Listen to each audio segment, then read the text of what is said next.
So hey everyone, welcome back to my channel. So in this video, I will teach you how you can implement the Zod into the Next.js application so you can validate your data smoothly and without writing any long if-else statements. So Zod is a library that is used to validate your schemas, okay, and it is a TypeScript first library so you can infer the types directly from the schemas. So let's dive into it. So I have opened an empty Next.js project into my VS Code folder. Okay. And I have installed Zod into this. So you can do this by npm install Zod. Okay. So first of all, we have to create a schema. Okay. So let's create a schema. So I am creating it in the lib folder. So you can do that. So let's take an example of the sign up data, like we will be having the name, email, and the password. So we are creating a schema for sign up. Let's say.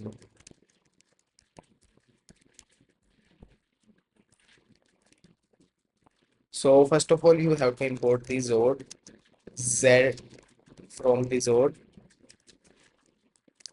and we have to create a schema. So in this Zod, how you can create a schema. So it is nothing like that. Export the const sign up schema, and you have to, it will be the type of the object, right? So in this object, that all the object we have to provide. So it will be having a name, right? And what will be the type of the name and how it will be look. So what we can see, like it will be a string. Okay, it will be a string, and how much it should be, the minimum character of the, like, two. And you can also give a error message. If this validation fails, then it will provide you an error and you can give it in a string. So the name must be greater than two characters, like this. Okay, this is the validation for name. Let's do this for the email also. So the email will be type of the string, like, right? And it will be the type of the email. So it provides you email type also. So you can do that. So if the error message comes, you can give a error message over here also. So email should enter a valid email, right? Like this. And next, the password, which will be the type of the string also, and the minimum of the 8, and it would be the what will be the error message? The password must be greater or greater than 8 characters, right? And you can give a maximum, okay, and like that. So let's say this is our sign up schema. So what you can also do, you can infer the type. So this schema will be an exported as a type also. So let's do that. So export the type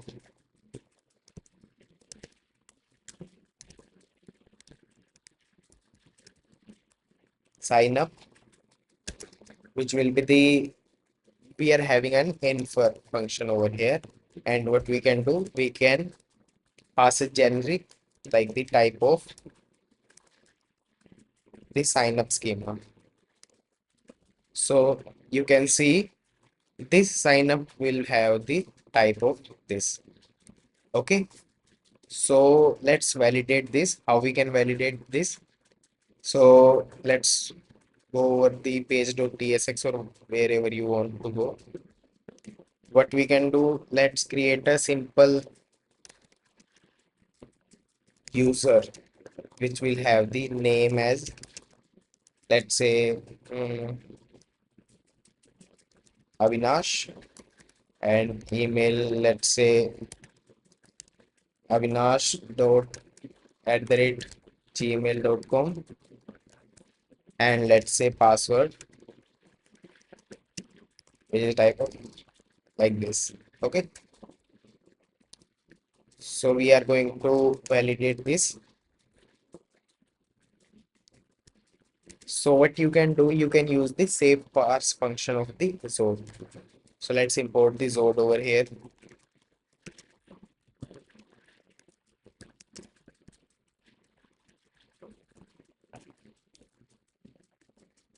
So now let's parse this data using the Zod. Okay, so how we can do that? So what we can do, we can take the sign up schema dot, we are having a function called save parse. Okay, so in this save parse we are going to give the data that is like the user. Okay, and it will provide an object. So let's destructure this over here, and I will recommend you to console.log this object. Okay, so you will get to know that it will have the success and the error. We are using the TypeScript, so it is providing us all the suggestions, right?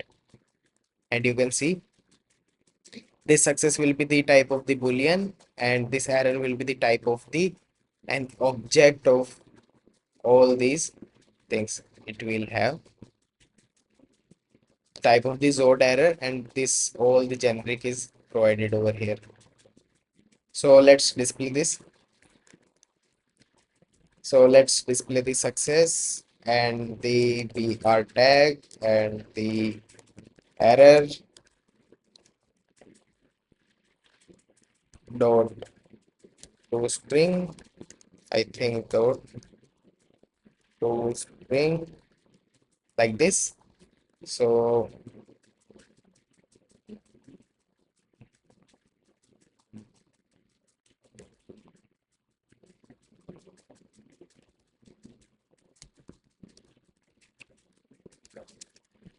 last name bgy with dash full dash full.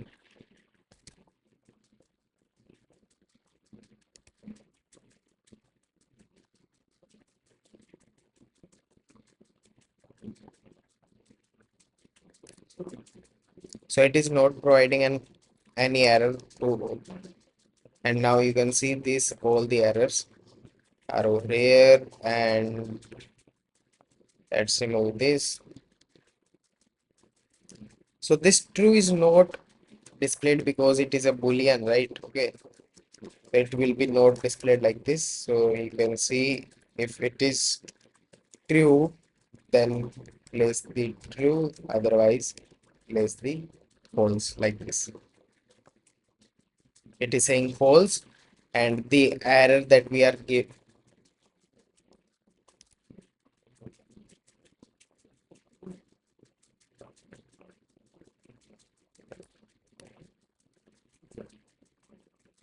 So you can see it is saying false, and it is saying that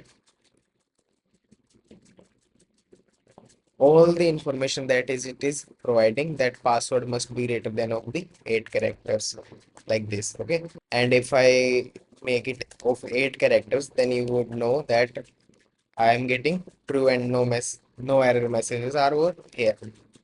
Okay, so this is how you can validate an schema and using the Zod. And also I want to mention over here, you can also access an data. Okay, so let's try to display this also. So what is this? So it provides you all the parse data, right? So it will have the all email, but it will be the parsed by the Zod. Okay, so you can see this is the email.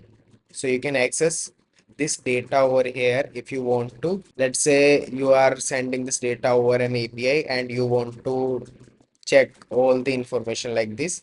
So this is a type, right? And it shows all the types, but this user don't show any types. Okay, so this is how you can use the Zod into your any TypeScript project or even JavaScript project. So it works well in the TypeScript because it is a TypeScript first library, and it saves your a lot of your time writing if else long statements, validating all the data by your own. So you can definitely use this library. So thank you so much guys for watching this video. I will see you in the next one.